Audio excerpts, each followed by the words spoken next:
Hi, I'm Matt Ketman with Time Magazine. I'm here today with Robert Kiyosaki. He is the best-selling author of Rich Dad, Poor Dad, which has been translated into more than 50 languages and is the #1 personal finance book in the history of the world. Thank you for joining us today, Robert. Thank you.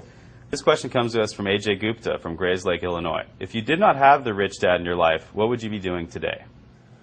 It's hard to say if I didn't have my rich dad because as a young kid, starting at probably about the age of 5, 6, 7, 8, 9, I really wanted to be rich.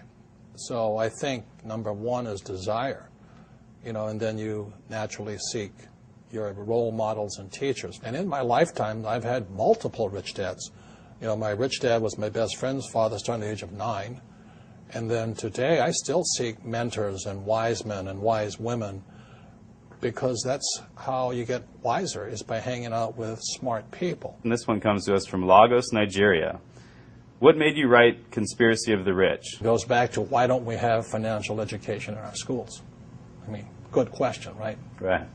And how come the tax laws are different for different people? There's 4 things that make the most 90% of the people poor. Number 1 is taxes. 2 is debt, the college loans, house loans, car payments, credit cards. 3 is inflation. Everything goes up because taxes go up. It's not because things are more expensive. There's taxes. If I have to pay more taxes, I have to pass that on. And the 4th thing that makes people poor is a retirement plan, that 401k or the IRA or their SIP. I don't need a retirement plan because all of my assets produce income. So like I have 1,400 apartments. Every month I get a check. Why do I need a retirement plan? I have 8 oil wells. Every month I get a check. Are there some people who should play it safe and do the traditional route and just pick up a house, pay the mortgage? That's probably the most dangerous thing you can do today. What's happening in the Western world, in America, we're going to become a third world nation, rich and poor. That's it. The middle class is being wiped out. So the people in the middle, whoever's left in there, will be the ones paying the taxes, the debt, the inflation.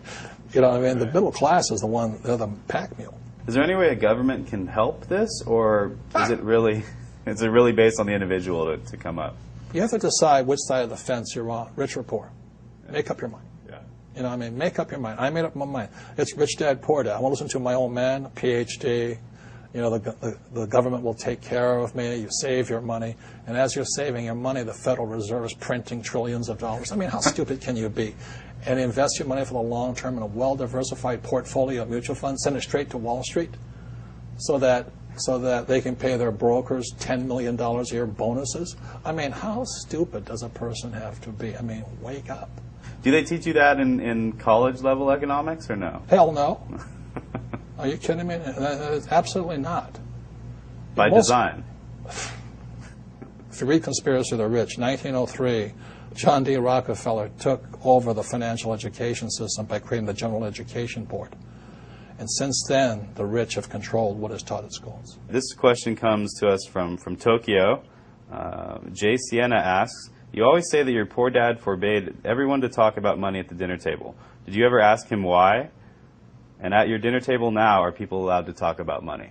That's all I talk about is about money. Tell me something money does not affect. Does money affect education? Absolutely. If you have money, you can go to the best schools. Look at George Bush. Right. This one comes from Laredo, Texas, from Steven San Ramon. When you and your wife were living out of your car, how did you remain so confident that you would be able to accumulate enough wealth to not only retire rich, but young as well? Well, confidence comes from discipline and training. I think one of the best things that happened for me was I kept flunking out of school. And I realized it wasn't school that was a problem, it was a lack of discipline. And so that's one of the reasons that I went to military school. The military trains you that there's 4 strengths. There's mental strength, emotional strength, physical strength, and spiritual strength. So that's what kind of kept me going. Is there a time to bail out on a project, though? When... That's not in my vocabulary. Yeah. Look, I have an unfair advantage, I went to war. And at war, I'm alive because other guys died for me. When you see stuff like that, how can I quit? Most guys are just wimps, pussies, cowards. They don't have it. So they should get a job. Muhammad Zafar asks, is it possible for a person with no money and few resources to still make a fortune? How? Get off your butt. You have to get smart. You have to look for teachers. I mean, it's pretty obvious. Like I said, you know, if you want to be a mechanic, you go hang out with mechanics. You know, you want to be a school teacher, hang out with school teachers. Right?